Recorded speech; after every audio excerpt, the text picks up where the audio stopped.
नमस्कार, आप देख रहे हैं कशिश न्यूज और न्यूज रूम लाइव में आपके साथ मैं हूं दीपक शर्मा। बुलेटिन की शुरुआत करते हैं बिहार विधानसभा सत्र की, जिसकी आज से शुरुआत हुई है। ये बजट सत्र 28 मार्च तक चलेगा, जिसमें कुल 20 बैठकें होंगी। सत्र के पहले दिन जहां पक्ष और विपक्ष अपने अपने अंदाज में अपनी अपनी मौजूदगी दर्ज कराने का प्रयास करता दिखा।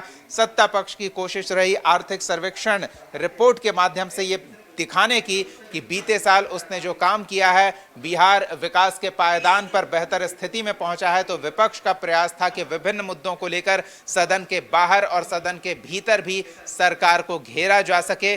और इस मामले को लेकर सदन के अंदर अगर हम बात करें तो विशेष रूप से इस बात को लेकर विपक्षी खेमा सरकार पर हमलावर नजर आया कि उनके खेमे के विधायकों को सत्ता पक्ष अपनी तरफ बिठा रहा है और कार्रवाई की मांग उनसे जब की जा रही है तो कार्रवाई क्यों नहीं की जा रही है। तमाम मुद्दों को लेकर हंगामेदार सत्र की शुरुआत हुई, ये कहा जा सकता है। राज्यपाल का अभिभाषण विभिन्न मुद्दों पर यह दर्शाने वाला रहा कि किस तरह से नीतीश कुमार के नेतृत्व में एनडीए की सरकार डबल इंजन की रफ्तार के साथ काम कर रही है, किस तरह से सरकार जनहित के कार्यों को धरातल पर उतार रही है, किस तरह से योजनाओं को प्रभावी रूप से धरातल पर उतारकर लोगों को लाभान्वित किया जा रहा है और किस तरह से बिहार के विकास में चार चांद लगाए जा रहे हैं। और किस संविधान के नियम के हवाले आप बैठा रहे? सबका सीट जो है लोकेटेड होता है, नियम का था। अगर हम लोगों ने व्हिप के खिलाफ अगर किसी ने उल्लंघन किया है तो वो नियम में बना है कि उल्लंघन होगी। अगर कोई कंप्लेन करेगा, पार्टी अगर कंप्लेन करती है तो उस पर कार्रवाई होनी चाहिए, तो कार्रवाई भी नहीं होती है। हमारे की सदस्यता छीन ली जाती है अविलंब। एमएलसी सुनील सिंह केवल पलटू राम कहने पे उनकी सदस्यता छीनी जा सकती है। यहाँ व्हिप का उल्लंघन हो रहा है, डेली सदन को शर्मसार किया जा रहा है, आसन के नीचे खेल हो रहा है, तो सदस्यता नहीं छीनी जा रही है। बजट सत्र की जो औपचारिकता होती है वो औपचारिकताएं भी पूरी की गई और जो हंगामा होता है वो हंगामा भी भरपूर देखने को मिला, चाहे बाहर हो या अंदर हो। बजट सत्र की शुरुआत पर किस चीज ने ध्यान खींचा है, बिहार की जनता की नजर में क्या चीजें गई है, राज्यपाल के अभिभाषण, आर्थिक सर्वेक्षण रिपोर्ट और पक्ष और विपक्ष की नोकझोंक, सब मुद्दों पर बात करेंगे। हमारे सहयोगी आशुतोष से जुड़ रहे हैं। आशुतोष, बजट सत्र की शुरुआत हो चुकी है। चुनावी साल में ये बजट सत्र सरकार के लिए काफी संभावनाएं रखता है, लेकिन विपक्ष भी इसमें अपने लिए संभावना तलाश रहा है। सबसे पहले तो राज्यपाल के अभिभाषण से यह समझने का प्रयास होगा कि सरकार के इरादे क्या हैं। नहीं, बिल्कुल, राज्यपाल का अभिभाषण स्पष्ट तौर पर जो सरकार ने अब तक काम किए हैं उसी का प्रारूप होता है। आप अल्पसंख्यकों के लिए काम हुए, पिछड़ों दलितों के लिए काम हुए, योजनाएं लाई गई।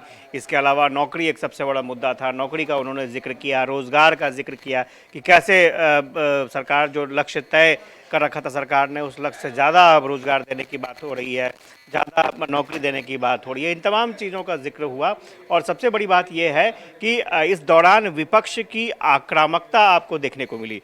माले अलग मुद्दे पर विरोध कर रहा था, क्योंकि जिस तरह से प्रवासी भारतीयों को ले आया गया, हथकड़ी डाल करके माले के विधायक विरोध दर्ज करा रहे थे, खुद हथकड़ी डालकर पहुंचे थे सदन में और विरोध दर्ज करा रहे थे बीजेपी के खिलाफ, बीजेपी की नीतियों के खिलाफ, प्रधानमंत्री के खिलाफ उनका प्रोटेस्ट था। इसके अलावा आरजेडी के विधायकों ने ये फिर से एक पुराना मुद्दा उसको फिर से नए तरीके से पेश करने की कोशिश की। स्पीकर पर कई गंभीर आरोप लगा दिए आरजेडी की तरफ से कि लोकतांत्रिक प्रक्रिया में भरोसा नहीं है स्पीकर को, क्योंकि जो आरजेडी के भागी विधायक हैं वो सत्ता पक्ष में जाकर बैठ रहे हैं और बिना किसी प्रावधान के कैसे सत्ता पक्ष में जाकर बैठ सकते हैं। इस बात को लेकर के आरजेडी के विधायकों ने काफ़ी हंगामा किया। तेजस्वी यादव बाहर निकले और सदन के बाहर निकले और उन्होंने साफ तौर पर कहा कि वो नहीं चाहते हैं कि इस मामले को कोर्ट में लेकर जाए, क्योंकि इससे पहले आपने देखा होगा कि आरजेडी एमएलसी सुनील सिंह का मामला था, उनकी सदस्यता रद्द कर दी गई, सुप्रीम कोर्ट में मामला गया और फिर से सदस्यता बहाल होने का दिशा निर्देश आ चुका है। तो अब आरजेडी की तरफ से ये पॉलिसी बनाई जा रही है कि आरजेडी नहीं चाहती है कि कोर्ट वो जाए, लेकिन तेजस्वी यादव की जो नीति थी, जो स्ट्रैटेजी थी या फिर जो बयान था, वो लग रहा था कि कहीं ना कहीं ये मामला जो है कोर्ट में जा सकता है। तेजस्वी यादव ने कहा कि अगर कोर्ट से ही सब चीज होना है, तो फिर इस सदन की गरिमा का क्या होगा? तो वो सदन की गरिमा खत्म नहीं होने देना चाहते हैं, तो आरजेडी ने इसे मुद्दा बनाया है।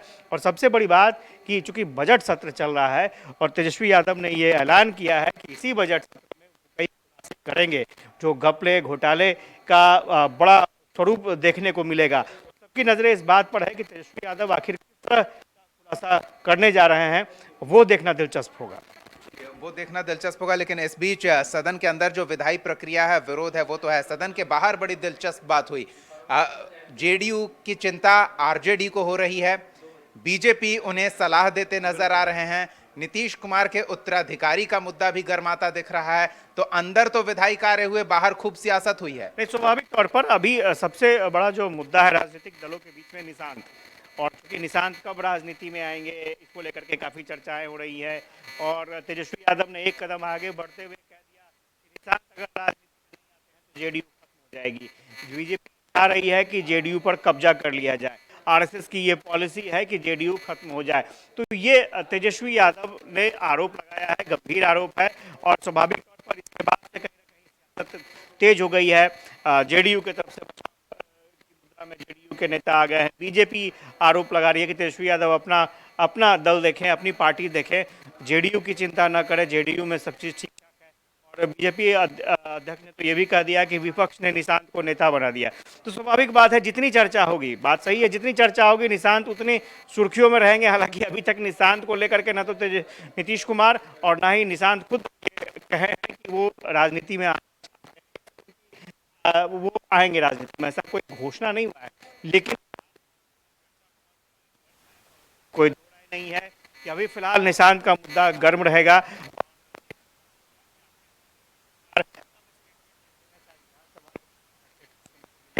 लेकर के चलिए, इस बीच अब बजट की तैयारी भी है। आज की कार्यवाही हुई, अब सोमवार को कार्यवाही होगी और सोमवार को बजट पेश किया जाएगा। तो बजट से क्या उम्मीदें हैं?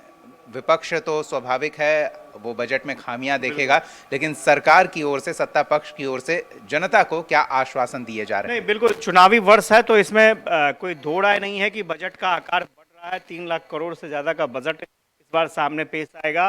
और इसमें कोई दो राय नहीं है कि सरकार की तरफ से कई स्कीम्स ऐसे लाए गए हैं जिसके लिए बजट का आकार बढ़ाना होगा। क्योंकि आपने देखा होगा कि शिक्षा व्यवस्था पर बहुत बड़ी राशि खर्च होती है, बहुत बड़ा आंकड़ा खर्च होता है। तो शिक्षा है, स्वास्थ्य है, इसके अलावा और भी देखना दिलचस्प होगा, क्योंकि ऑलरेडी केंद्र सरकार की तरफ से सड़क के मामलों को लेकर के पहले से ही आवंटन किया गया है। तो बिहार सरकार अब कैसे प्रावधान करती है और किस तरह से बजट का आवंटन होगा। साथ ही साथ बहुत सारे ऐसे सेक्टर हैं जहां पर सरकार, चूंकि इस बजट सत्र में स्वाभाविक तौर पर अगर कुछ पब्लिक को दिया जा रहा है या कुछ घोषणा की जा रही है तो उसका असर चुनाव में होगा। तो इसको देखते हुए हो सकता है कि बजट में कुछ बड़ी घोषणा भी की जाए, ताकि यहाँ की पब्लिक जो है वो उदार दिल से, खुले दिल से वोट कर सके एनडीए के फेवर में। ये कोशिश जरूर की जाएगी इस बजट घोषणा। एक चीज जो हम समझ पा रहे हैं, युवाओं को तो रोजगार का आश्वासन दिया गया, राज्यपाल के अभिभाषण में भी इसका विशेष रूप से जिक्र था। महिलाओं को, आधी आबादी को अपनी तरफ करने के लिए विपक्षी खेमा कई तरह के दावे कर रहा है, वादे कर रहा है। सत्ता में आने के बाद उन्हें ये मिलेगा, वो मिलेगा। आधी आबादी को लेकर प्रगति यात्रा के दौरान भी नीतीश कुमार ने अपने एक कार्य को विशेष रूप से उल्लेखित किया था, जीविका अभियान को। तो अब लगता है कि उससे और विस्तार मिल पाएगा इस बजट में, उसके लिए अलग से कुछ विशेष हो सकता है आधी आबादी के लिए। देखिए, आधी आबादी के लिए तेजस्वी यादव ने जिस तरह से घोषणा की मां बहन योजना को लेकर के, या फिर उन्होंने कहा कि वृद्धावस्था पेंशन योजना हम बढ़ाएंगे, इसमें कोई दो राय नहीं है कि हो सकता है वृद्धावस्था पेंशन योजना, जो भी पेंशन से जुड़ी स्कीम है, उसमें सरकार कुछ बड़ी रियायत, विपक्ष के चुनावी संभावनाओं को इसी बजट में खत्म कर दें। स्वाभाविक तौर पर आप देखिए ना, इससे पहले तेजस्वी यादव ने एक मुद्दा बनाया था रोजगार का, एक मुद्दा बनाया था नौकरी का। वो मुद्दा छीन लिया नीतीश कुमार ने, क्योंकि जितना लक्ष्य निर्धारित था उससे ज़्यादा रोजगार दिए जा चुके हैं, और भी ज़्यादा साल के अंत तक 34 लाख लोगों, युवाओं को रोजगार देने का लक्ष्य तय कर लिया है सरकार ने। और इस साल के अंत तक लगभग 12 लाख युवाओं को नौकरी भी मिल जाएगी, ये सरकार ने लक्ष्य तय किया है। तो स्वाभाविक तौर पर जितने मुद्दे तेजस्वी यादव ने तय किए वो मुद्दे खत्म कर दिए गए नीतीश कुमार की तरफ से। अब जिन दो मुद्दों की बात की कही जा रही है, माँ बहन मान योजना या फिर पेंशन, वृद्धावस्था पेंशन योजना बढ़ाने की बात हो रही है, तो नीतीश कुमार मुफ्त की स्कीम से बचते रहे हैं। ये बिल्कुल पहले भी नीतीश कुमार ने ये कहा है, खासतौर से बिजली के संदर्भ में। लेकिन देखना दिलचस्प होगा कि क्या वाकई नीतीश कुमार महिलाओं के लिए कोई विशेष स्कीम लाते हैं, क्योंकि आपने देखा होगा कि आरक्षण का जो दायरा है महिलाओं के लिए वो बढ़ाया है, पुलिस विभाग में अलग दायरा बढ़ा है, शिक्षा विभाग में 50% आरक्षण का दायरा महिलाओं के लिए है। तो ये देखना दिलचस्प होगा कि क्या नीतीश कुमार इसमें भी कुछ करने जा रहे हैं। लेकिन मुझे लगता है कि हो सकता है कि पेंशन योजना में नीतीश कुमार कुछ विशेष राहत दें या फिर कुछ बजट में कुछ उनके लिए विशेष घोषणा हो जाए, इससे इनकार नहीं किया जा सकता। ज़्यादा समय नहीं है, हमारी नज़र बनी रहेगी। धन्यवाद आशुतोष इस तमाम बातचीत और जानकारी के लिए। तो बजट सत्र की शुरुआत हो गई है। सरकार ने आर्थिक सर्वेक्षण का रिपोर्ट पेश कर दिया है। राज्यपाल के अभिभाषण के माध्यम से सरकार ने अपने दूरगामी सोच से भी जनता को परिचित कराने का प्रयास किया है। अब बारी बजट की है। सोमवार को जब बजट पेश किया जाएगा तो जनता के लिए तोहफों की बरसात होने वाली है, ऐसा अनुमान लगाया जा रहा है, क्योंकि साल चुनावी है। हमारी नजर बनी रहेगी, अपडेट आपको पहुंचाते रहेंगे। एक छोटे से ब्रेक का समय हो चला है। ब्रेक के बाद रुख करेंगे झारखंड का, जहां विधानसभा का सत्र चल रहा है। कैग की रिपोर्ट पेश की गई है और घोटाले और घपलों की आवाज सुनाई देने लगी है। बने रहिए हमारे साथ। ब्रेक के बाद आपको सबसे जानकारी से अवगत कराएंगे।